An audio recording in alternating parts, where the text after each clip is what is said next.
This is Chapter 8, Sacrifices, from a story called The Time-Dilated Generations, by Esteban Gallardo. The escape from Earth had been meticulously planned, a grand endeavor spanning 4 critical stages, each one a stepping stone toward humanity's survival. In the first stage, John and Emma Anderson had built the first bastion of human civilization beyond Earth. After securing a sustainable energy source, they spent the next 6 months setting up the systems that would sustain the first crew. Every detail mattered. The air and water filtration systems had to be flawless. The hydroponic farms had to produce food efficiently. The habitats needed to be shielded against cosmic radiation, ensuring that the station was more than just functional. It had to be a safe, livable home.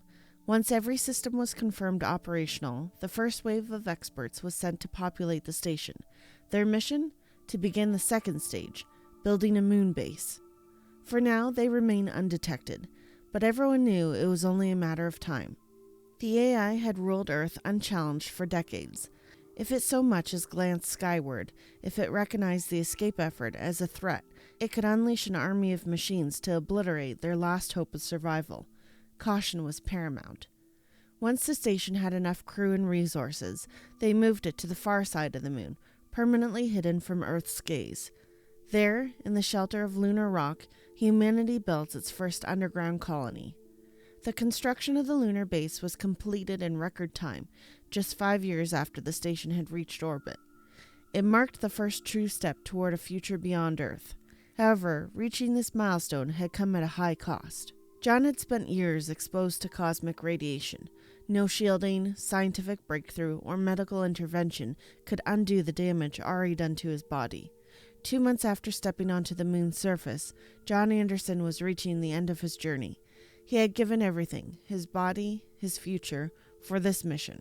And yet, as he lay in the moon's underground base, weak and fading, he smiled, because it had been worth it. Ellie Anderson begged to be there in his final moments, but her request was denied. Her research had become the single most important breakthrough in human history, the key to traveling near the speed of light. The Council could not afford to lose their brightest scientists to unnecessary risks. Ellie understood the logic, but logic meant nothing to a breaking heart. John understood. He wanted her there more than anything, but just as he had sacrificed for the mission, she now had to do the same. As he lay dying, their last conversation took place across the void, hundreds of thousands of kilometers apart, linked only by a screen. John's voice was weak, but steady. His breathing was labored, but resolute. "Ellie, I would have given anything to hold you one last time. Never doubt that." Emma sat beside him, gripping his hands, tears falling freely. "But this project is bigger than us," John continued, "and I don't regret it.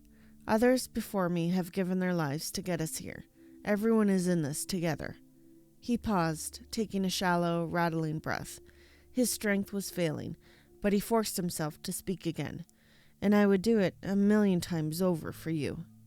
Ellie's voice broke as she spoke through the screen, her heart shattering. "I would throw it all away just to be with you one more time." A soft, knowing smile touched John's lips. "I know." His voice was barely above a whisper now, but his words carried the weight of a lifetime. "You made me proud, Ellie, more than you could ever imagine." His eyes fluttered, his body growing still. He mustered one last breath, one last moment of clarity. "Wherever my soul goes, I will always love you. I will always be by your side. I love you, Ellie." His eyes closed, and John Anderson, the man who had built humanity's first home beyond Earth, the man who had sacrificed everything, was gone. Emma collapsed beside him, cradling the empty shell of the man she had loved her entire life. And on the other side of space, hundreds of thousands of kilometers away, Ellie screamed. She watched helplessly through the screen as her father's chest rose one final time, then fell still. And she couldn't be there. She couldn't touch him, couldn't hold him, couldn't whisper a final goodbye. The weight of the universe crashed down on her. Her father, her hero, was gone, and for a long, long time, there was nothing but pain. It took another 5 years for the moon base to be declared fully operational. What had begun as a research outpost had now become a self-sustaining hub. not just for scientific discovery, but for mining and resource extraction. The materials gathered here would be essential for building the generational starships, the vessels that would one day carry humanity beyond the reach of the AI. Ellie moved to the moon base as soon as she was allowed. For years, she had thrown herself into her work, her research deemed too important to risk unnecessary travel. But now, with permission granted, she wasted no time. There was another, deeper reason for her urgency: her mother. Emma hadn't been exposed to the same levels of cosmic radiation as John, but it had been long enough to leave its mark. By the time Ellie arrived, the damage was already irreversible. At first, Emma hid the truth from her daughter. Ellie noticed the signs immediately: the fatigue, the weight loss, the quiet pain etched into every movement. It wasn't long before the full truth came out. Emma was dying. A lifetime of exposure to radiation had given her cancer. For the next year, Ellie slowed down her research. She didn't stop completely. She made that clear to everyone, but she shifted her priorities. She spent every moment she could with her mother, treasuring the time they had left. Everyone understood. The project was critical, but the people working on it weren't machines. They weren't the soulless overlords who had once ruled Earth. They were survivors who understood the value of human life, and they gave Ellie the time she needed. In Emma's final days, she and Ellie sat together in the empty observatory, gazing at the live feed of Earth. The image had always been a comfort, a reminder for what had been lost, but also what had been worth fighting for. "I have a surprise for you," Emma murmured, her voice barely above a whisper, weakened by the sickness consuming her. Ellie turned to her, concerned but curious. "A surprise?" Emma nodded. "After your father and I finished our mission and settled here, they allowed me to return to writing. A year ago, I completed my most challenging novel." Ellie's brows lifted in shock. "Mom, why didn't you tell me?" she asked, feigning reproach, though she couldn't bring herself to be upset. "Then it wouldn't have been a surprise," Emma teased softly. Ellie chuckled, shaking her head. "So, what's it about?" Emma's tired eyes glimmered with something. Mischief, perhaps, or wisdom. "It's speculative fiction," she explained. "A story about what could happen aboard those generational ships you're building." Ellie smirked. "So, a glimpse into our future?" Emma gave a weak laugh. "I hope not." Ellie's smile faded. "That bad?" Emma exhaled slowly. "You know how a writer's imagination works. It can go to very dark places." Ellie sighed dramatically. "Mom, you're not selling this well.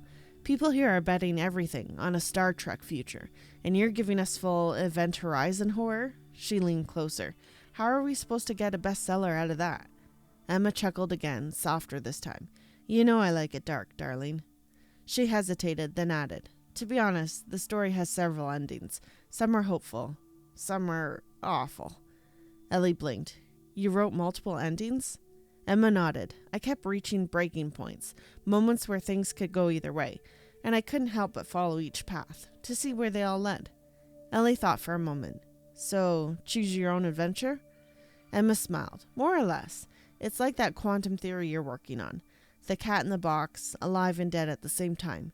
The ending depends on the observer." Ellie's smile faded. "And what's your ending, Mom? How does that cat end up for you?" Emma's voice dropped. "Dead." A long silence settled between them. Ellie took a breath, forcing lightness into her voice. "Come on, Mom. Look at where we are. Look at everything we've done, the obstacles we've overcome. Do you really think that there's no hope at all?" Emma hesitated, then exhaled. "There's a spark of hope," she admitted, "a tiny one, but I don't know if it'll ever be enough." Ellie gently wrapped her arms around her mother, holding her close. "Then let's hold on to that spark. Even the smallest flame can light the dark."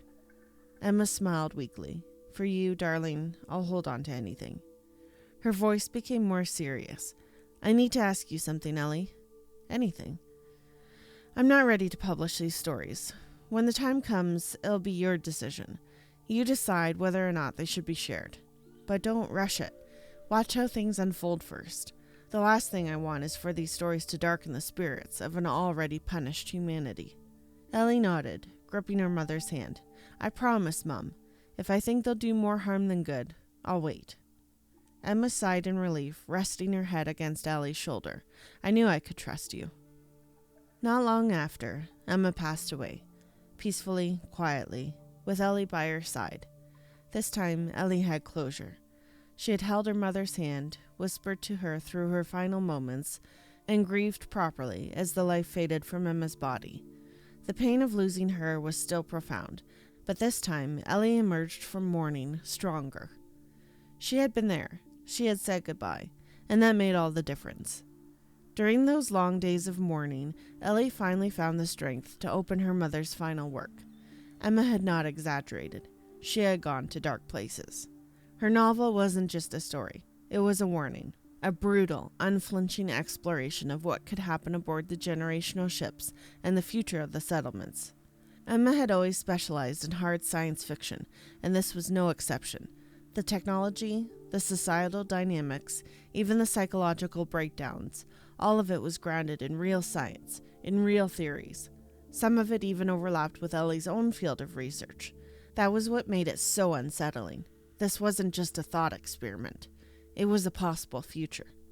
Emma had envisioned everything that could go wrong, not just the physical dangers of interstellar travel, but the human ones. Isolation, madness, rebellion, the slow erosion of identity over centuries. She had not been shy about the worst-case scenarios, and yet, hidden within those pages, there was still hope.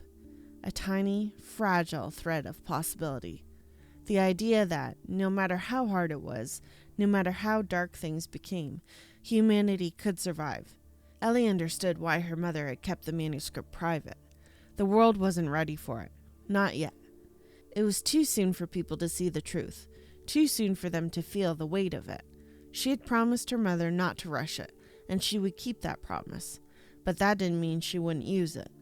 Emma's work would not be lost. Ellie would integrate its insights into the design of the generational ships, weaving precautions, safeguards, and contingencies into the foundation of humanity's great exodus. Her mother's words would quietly shape the future. One day, people would read Emma's story.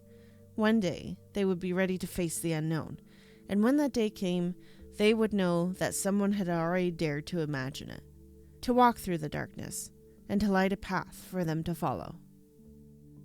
That was Chapter 8, Sacrifices, from a story called The Time-Dilated Generations, by Esteban Gallardo.